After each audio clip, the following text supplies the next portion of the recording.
বাবার বাড়ি যখন যাব গঙ্গায় নেমে জল তো আনতেই হবে সবাইকে। তো চলো কালকে কিভাবে জল নিলাম, কি করলাম তোমাদের সঙ্গে একটু শেয়ার করি। ভিডিওটা তো তুলে রেখেছি, করার আর সময় পাইনি, ছাড়ার আর সময় পাইনি। তো যাই হোক, তোমরা এখানে দেখতেই পাচ্ছ আমার দুই মেয়েকে আমি বগল দাবা করে জলে নামাচ্ছি। দুই মেয়ে বলতে আমার ছোট বোনের মেয়ে আর আমার মেয়ে। জানো তো আমার ছোট বোনের মেয়ে আর আমার মেয়ে না 1 বছরের ছোট বড়, অথচ দুজনকে একই বয়সে লাগে। আর আমি না ওদের নিয়ে যখন কোথাও যাই না, সবাই ভাবে কি আমার যমজ মেয়ে। আমার কিন্তু বেশ ভালোই লাগে শুনতে এই যমজ মেয়ে কথাটা। আর এদিকে দেখো আমার ছোট বোনের মেয়ে আর আমার মেয়ে তো আছেই আমার কাছে, আর আমার ছেলে আর মেজে বোনের ছেলে একটু বড় যেহেতু হয়েছে, ওই দেখো দুজনে একা একাই নেমেছে। আমি বলে বলে দিচ্ছি যে এভাবে স্নান করো, ওভাবে স্নান করো, সেভাবেই করছে। আর এদিকে দেখো দুজনাকে আমি ধরে রেখেছি। তো ছোট বোনের মেয়ে তো স্নান করবে ঠিকই আছে, আমার মেয়েকে দেখো ও আমাকে ধরে রেখেছে। ও প্রচুর ভয় পায় জলে নামতে, কিন্তু স্নান করতে ভালোবাসে। জলে নেমে শুধু পা ডুবিয়ে বসে থাকবে আর মগ কেটে চান করবে, এটাই ওর আনন্দ। ও ডুব দিতেই চায় না, কারণ ওর ডুব দিতে প্রচুর ভয় লাগে, প্রচুর। অনেক বকা খায় স্নান করতে গেলে, জানো তো।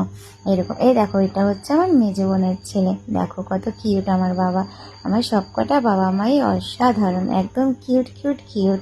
তো দেখো এখানে সবাই অনেক অনেক অনেক মানে হাজার হাজার লোক আছে আজকে গঙ্গার ঘাটে। আর মানে কি বলবো, এটা একটা প্রচুর আনন্দের মুহূর্ত। দেখো আমার ছেলে উঠে গেছে, এটা প্রচুর একটা আনন্দ। সারা বছর এই দিনটার জন্য সবাই অপেক্ষা করে থাকে, কখন আমরা বাবার বাড়ি যাব, কখন আমরা বাবার বাড়ি যাব, তাই না বলো। আমি এর আগেও 2 বছর গেছি, তো এবছর আবার গেছি। যেহেতু আমার ছেলে প্রথমবার গেছে, ওর কোনো আইডিয়া নেই কি করতে হবে না করতে হবে। এবার আমি তো মা, তো আমাকে সাথে যেতে হয়েছে। আর আমার মেয়েও যাবে বায়না করছে, আর আমরা যাব বলে আমার ছোট বোনের মেয়ে আর মেজো বোনের ছেলে দুজনেই বায়না করেছে।